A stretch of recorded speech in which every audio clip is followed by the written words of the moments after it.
ভাবছেন নাস্তার জন্য কি বানাবেন?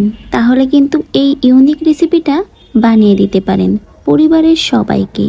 ছোট থেকে বড় সকলেই পছন্দ করবে পালং শাক দিয়ে ইউনিক এই নাস্তার রেসিপিটা। একবার খেলে মন ভরবে না, বারবারই খেতে মন চাইবে। যেমন হেলদি তেমনই টেস্টি। পরিবারের সকলেই একদম চেটেপুটে পছন্দ করেই খাবে।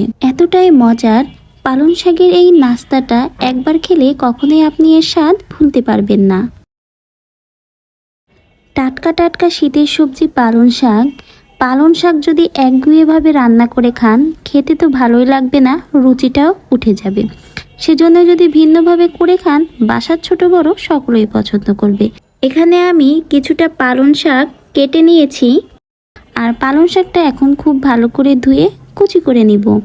আজকে পালং শাকের এই নাস্তাটা একদিন আপনি বানিয়ে দেখেন, বারবারে কিন্তু ঠিক এভাবেই বানাবেন। তো পালং শাকটা ধুয়ে কুচি করে নিয়েছি। আর পালং শাক কিন্তু খুব একটা বেশি কুচি করার দরকার হয় না, নরম শাক, অল্পতেই কিন্তু সেদ্ধ হয়ে যাবে। বাচ্চারা যখন শাক খেতে যাবে না, একবার এভাবে বানিয়ে দেখবেন, বাচ্চারা কিন্তু প্রত্যেক দিনই আপনার কাছে আবদার করবে এরকম মজার নাস্তার জন্য। তো এখন পালং শাকের ভিতরে আমি কিছুটা রসুন কুচি অ্যাড করে দিব। রসুন দিলে খুব সুন্দর একটা অ্যারোমা আসবে, খাওয়ার সময় মুখে পড়লেও বেশি ভালো লাগবে। দিয়েছি স্বাদ মতো কাঁচা ঝাল, স্বাদ মতো লবণ, কিছুটা শুকনো লাল ঝালের গুঁড়া এবং দিব ধনিয়া গুঁড়া। এখানে কিন্তু ভাজা জিরা গুঁড়াটাও আপনারা অ্যাড করতে পারেন, আমি অ্যাড করছি না। ভাজা জিরা গুঁড়ার পরিবর্তে আমি এখানে ম্যাগি ম্যাজিক মশলাটা ইউজ করছি। পরিমাণ মতো উপকরণগুলো একসাথে নিয়ে এর ভিতরে দিয়ে দিব চালের গুঁড়া। হাতের কাছে যদি চালের গুঁড়াটা আপনাদের না থাকে, সেক্ষেত্রে কিন্তু বেসন, ময়দা আপনারা দিতে পারেন। পরিমাণ মতো চালের গুঁড়া দিয়ে অল্প অল্প করে মেখে নিতে হবে।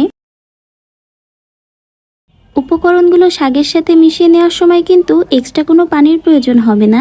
শাকের গায়ে যে পানি থাকবে তাতেই কিন্তু খুব ভালোভাবে মাখা হয়ে যাবে। পালং শাকের মিশ্রণটা রেডি হয়েছে কিনা বোঝার জন্য হাত দিয়ে হালকা একটু চাপ দিলে যদি দেখেন ভেঙে যাচ্ছে, সেক্ষেত্রে কিন্তু আরও কিছুটা চালের গুঁড়া অ্যাড করে দিবেন। আর যখন দেখবেন মিশ্রণটা আঠালো একটা ভাব চলে এসেছে এবং খুব ভালোভাবে যে কোনো শেপ দেওয়া যাচ্ছে, আমি ঠিক এরকম গোল আকারের শেপটাই দিব, সেজন্য এটা দিয়েই চেক করে নিচ্ছি।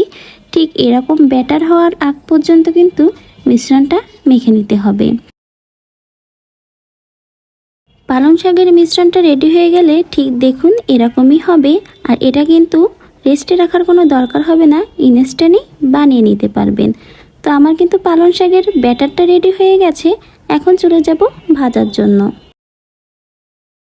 কড়াইটা আগে থেকেই তেল দিয়ে বসিয়ে দিয়েছি, খুব ভালো করে গরম হলেই এখন পালং শাকের মিশ্রণগুলো একে একে দিয়ে দিব। এটা আমি পাকোড়ার শেপ আকারে দিয়েছি, আপনারা যেমন পছন্দ করবেন সেরকম শেপ করে দিতে পারবেন।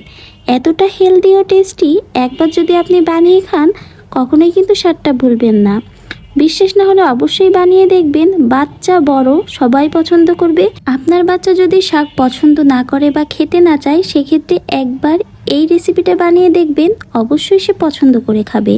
তো বারে বারে কিন্তু উল্টে পাল্টে দিয়েছি। আর পাকোড়াগুলো কিন্তু আমি মিডিয়াম হিটে রেখেই ভাজছি, যেহেতু শাকটা সেদ্ধ হতে একটু সময় লাগবে, সেজন্য মিডিয়াম আঁচে ভেজে নিলেই কিন্তু খুব ভালো করে ভেতর পর্যন্ত ভাজা হয়ে যাবে। পাকোড়াগুলো ভাজা হয়ে গেছে, একে একে কিন্তু পাকোড়াগুলো তুলে নিয়েছি। বাকি যে মিশ্রণটা আছে সেটা দিয়েও কিন্তু আমি পাকোড়ার শেপ করে পাকোড়াগুলো দিয়ে ভেজে নিব। ভাজার সময় কিন্তু তাড়াহুড়া করে ভাজবেন না, একেবারে মিডিয়াম হিটে রেখে সময় নিয়ে ভাজবেন। তাহলেই কিন্তু খেতেও মুচমুচে হবে, ভেতরটাও খুব ভালোভাবে ভাজা হয়ে যাবে। একবার যদি পরিবারকে এই পাকোড়াটা বানিয়ে দেন, তাহলে কিন্তু প্রায়ই আপনার আবদার আসবে এই পাকোড়াটা পরিবারের সবাইকে বানিয়ে খাওয়ার জন্য। নামিয়ে দেখুন আমি গরম গরম পরিবেশন করে নিয়েছি। দেখতে যতটা সুন্দর, মাশাআল্লাহ খেতে ভীষণ মজার। অবশ্যই বাসায় একবার পালং শাকের এই ইউনিক রেসিপিটা ট্রাই করবেন। একবার খেলে তো মন ভরবেই না, বারবার বানিয়ে খেতে ইচ্ছা করবে। পাকোড়াটা ভাজার পরে কেমন হয়েছে সেটাও আমি আপনাদের সাথে ভেঙে শেয়ার করে দেখাবো। ভেতরটা কিন্তু একেবারেই সফট, ভালোভাবে সেদ্ধ হয়ে যাবে, আর বাইরের সাইডটা একেবারেই মুচমুচা। আর যখন আপনি মুখে দিয়ে খাবেন, রসুনের যে এত সুন্দর একটা স্বাদ ও অ্যারোমা আসবে, আসলে সেটা ভুলার নাই। একবার খেলে কখনোই ভুলবেন না, বারবার বানিয়ে খাবেন। তো আশা করছি আমার আজকের রেসিপিটা ভালো লেগেছে আপনাদের কাছে। ভালো লাগলে লাইক, কমেন্ট ও শেয়ার করবেন। আর এরকম নতুন ও ইউনিক রেসিপি পেতে অবশ্যই আমার চ্যানেলটিকে সাবস্ক্রাইব করে পাশে থাকবেন। সবাই অনেক অনেক ভালো থাকবেন।